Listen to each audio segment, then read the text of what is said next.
अक्सर ऐसा होता है कि जो रूलिंग पार्टी होती है वो एक नए नए डिसीजंस के साथ आती है, नए रूल्स को आपके सामने लेकर आती है, जिससे ऑपोजिशन को हमेशा ही एक दिक्कत होती है।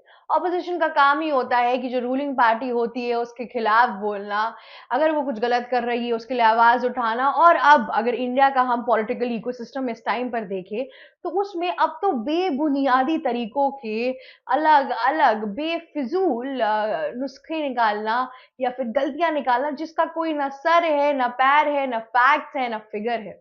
ऐसा ही कुछ करने में हमारी ऑपोजिशन जो है वो भी बहुत माहिर है। जी हाँ, ऑपोजिशन की दो सबसे बड़े लीडर्स हम बात कर रहे हैं, राहुल गांधी और प्रियंका गांधी की। वे किसी भी तरीके की स्टेटमेंट्स ले आते हैं, कभी भी जिसका कोई बुनियाद भी ना हो, और उसे उठाकर लेकर आते हैं और फिर ऐसा लगता है कि अरे ये आया कहाँ से है। और जबकि उनके पार्टी के लीडर्स जो हैं वो भी अलग अलग स्टेटमेंट्स देते रहते हैं। पॉलिटिकल गेम में मैं अगर आपसे बात करूं तो पॉलिटिकल सिनेरियो के अंदर अगर आप देखेंगे तो मोस्टली यही होता है कि लोग अपने स्पीच में इतना दूर दूर और लंबा लंबा छोड़ने लगते हैं कि कभी कभार इतना फेंक देते हैं कि हाथों में भी बात नहीं आ पाती है। अभी कुछ ऐसा ही हुआ फिलहाल था। प्रियंका गांधी केरला में घूम रही थी, विजिट कर रही थी, लोगों से बातचीत कर रही थी, हाल चाल पूछ रही थी। वायनाड पहुंची थी, तब तक एक रिपोर्टर से उनकी बातचीत हुई और वो बहुत डिसअपॉइंटेड दिख रही थी। डिसअपॉइंटमेंट भी उनके अंदर अलग लेवल की थी। अब उन्होंने इतनी ढेर सारी बीजेपी की नीतियों पर सवाल उठाए हैं, चीजें की हैं, पर ऐसा कुछ हो नहीं पाया। अभी उनका जो वोट चोरी करने का जो पूरा सिस्टम था, चीजें था, उसके बाद से फिर बीजेपी ने इलेक्शन कमीशन ऑफ इंडिया के साथ मिलकर SIR ले आया, जिसके तहत हम क्या कहते हैं एक सर्वे करते हैं जिसमें हम सारे इलीगल वोटर्स को हटाते हैं। तो प्रियंका गांधी वाड्रा और राहुल गांधी की बात करें या पूरे कांग्रेस की बात करें हम अगर इन जनरल, तो उनके हिसाब से तो वोटों की चोरी होती है, चीजें होती हैं। और अब जब इलेक्शन कमीशन ने SIR ले आया तो कितने वोट हट गए, कितनी जगहों में इलीगल वोटर्स बैठे हुए थे, जैसे वेस्ट बंगाल में बांग्लादेशी इलीगल वोटर्स बैठे हुए थे आपके कहते हैं, और भी बहुत जगहों पे ये सब कुछ हुआ। बिहार में इतने लोग निकल गए वोटिंग लिस्ट से। तो उस वजह से अब प्रियंका गांधी के पास एक नया इशू नहीं आ रहा है और बिहार का इलेक्शन चरम सीमा पे पहुंच चुका है। राहुल गांधी ने बिहार के इलेक्शन में स्टार्ट में ही बड़ी कोशिश की कि अपना वोटर चोरी अभियान जो है उसको दूर दूर तक पहुंचाए, जैसे उन्होंने भारत जोड़ो यात्रा दूर दूर तक पहुंचाई थी। सिमिलर वे में ये भी करने की यहाँ पे बहुत कोशिश की, पर ना ही ये बात आगे जाकर फैली, जिसके बाद से इतना डिसअपॉइंटेड हो गए ये दोनों कि इन्होंने ये चीज छोड़ी दी। इतना डिसअपॉइंटमेंट हो गया कि राहुल गांधी एक महीने के लिए विदेश जाकर ही बैठ गए और अब जाके वापस आए हैं जब बिहार के इलेक्शन एकदम चरम सीमा पर बैठ चुके हैं। तो इस तरीके से बहुत तरीकों की नीतियां ये दोनों अपना रहे हैं। खैर, ऑपोजिशन के जगह पे अगर आप ये देखिए बीजेपी भी उतनी या फिर ये इंडिया अलायंस भी उतना इन लोगों के खिलाफ चीजें कर रही है।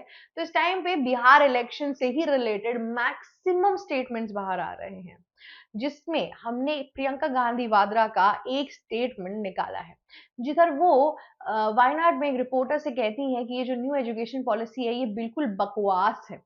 इसमें जो फैक्ट्स और फिगर्स हैं वो बेबुनियादी हैं, इररेलेवेंट है, और इसमें सिर्फ एक आइडियोलॉजी फिक्स करने की कोशिश की जा रही है और उस आइडियोलॉजी के तहत सिर्फ लोगों को और बच्चों को पढ़ाया जा रहा है।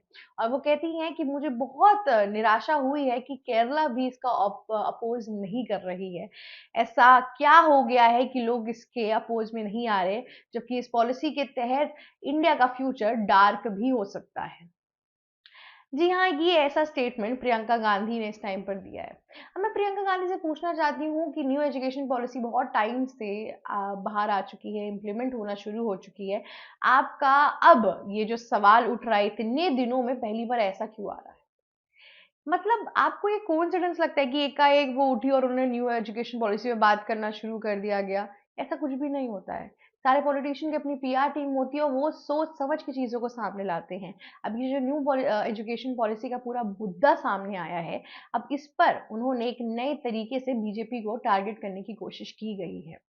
क्या खराबी है न्यू एजुकेशन पॉलिसी के अंदर, आप मुझे एक चीज बताइए। लूपहोल तो हर पॉलिसी के अंदर होते हैं, ऐसा तो है नहीं कि किसी भी पॉलिसी में आपको कमियां नहीं दिखेंगी।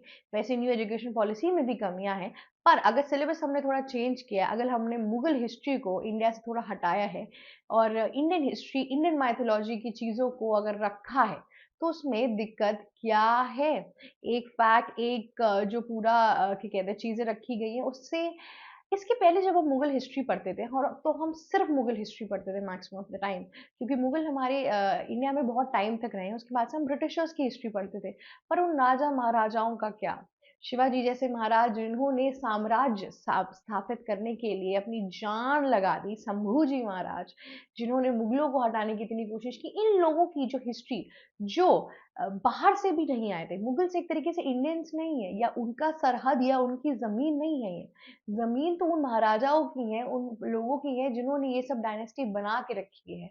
आज जो आप किला देखते हैं और जो चीजें देखते हैं, वो ऐसा थोड़ा ना कि मुगल ही सिर्फ बना के गए हैं। चित्तौड़ में, राजस्थान में जो हेरिटेज पैलेसेस यूज हो रहे हैं, वो सब किसने बनाया है?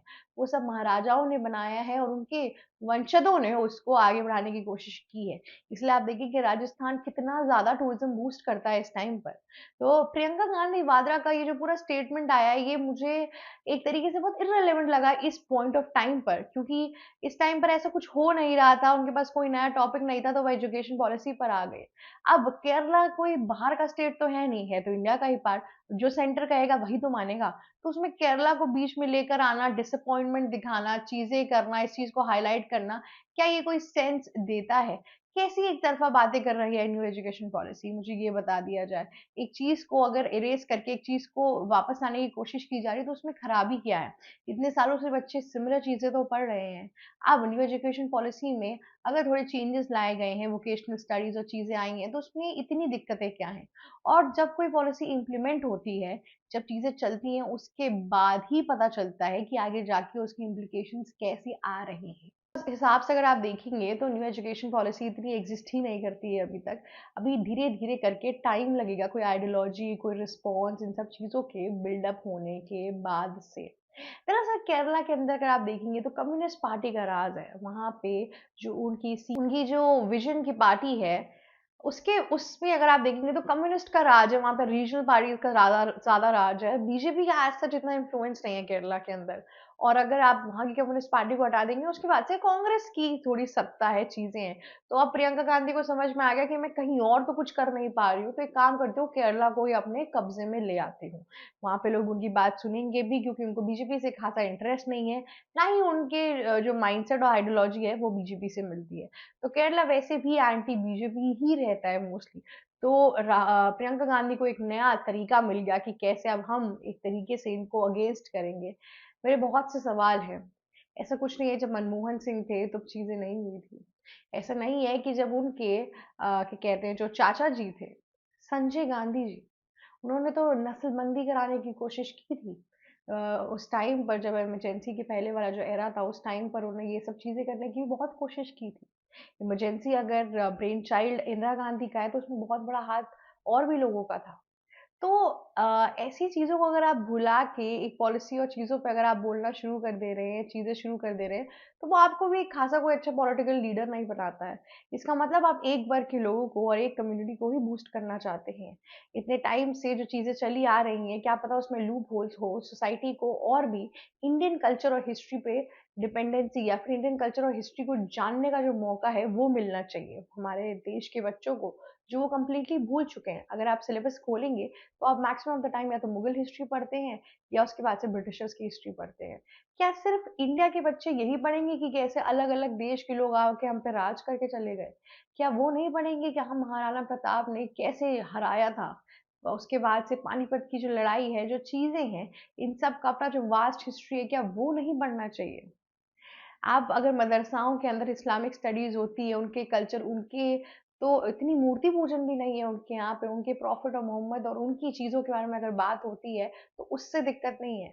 आज जब न्यू एजुकेशन पॉलिसी के अंदर और तहत हमने इंडिया का कल्चर और ग्लोरीफाई करने की कोशिश किया, तो उसमें आपको दिक्कत हो गई। उसमें हम एक सेट ऑफ आइडियोलॉजी को फॉलो कर रहे हैं। ये सब जो अलग-अलग तरीकों का भड़काने का जो तरीका है पब्लिक को, ये बहुत पुराना हो चुका है प्रियंका जी। आप कुछ नया लेकर आइए, पब्लिक बोर हो चुकी है आपके इन सब स्टेटमेंट्स के बाद से।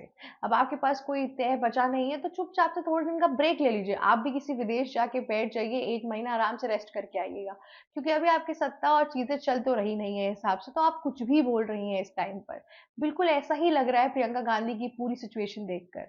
एक तरफ राहुल गांधी तो चुप्पी साधे बैठे हुए हैं तेजस्वी यादव के साथ, चुपचाप बैठकर अपनी क्या कहते हैं चीज़ें कर रहे हैं, पर असंतुष्ट भी दिखाई देते हैं इस टाइम पर अगर आप देखेंगे राहुल गांधी को, क्योंकि जिस तरीके का आउटकम वो सोच रहे थे कि इस इलेक्शन के थ्रू आएगा वो आज सच आया नहीं। तो ये सब जो चीजें हैं ये बिहार इलेक्शन में चलती रहेंगी। पर देखना ये होगा कि इन सब चीजों के बाद से क्या असर आता है। तो और सब चीजों के लिए बने रहिए हमारे चैनल एबीसी हिंदी के ऊपर। नमस्कार दोस्तों, मेरा नाम शिवी चित्रांशी है। और अगर आपको हमारी वीडियो अच्छी लगी तो प्लीज लाइक शेयर सब्सक्राइब और कमेंट करना मत भूलिएगा। ऑल्सो जाते जाते बेल आइकन भी हिट कर दीजिएगा। Thank you so much. ABC Hindi news आज ही जुड़िए हर खबर के साथ।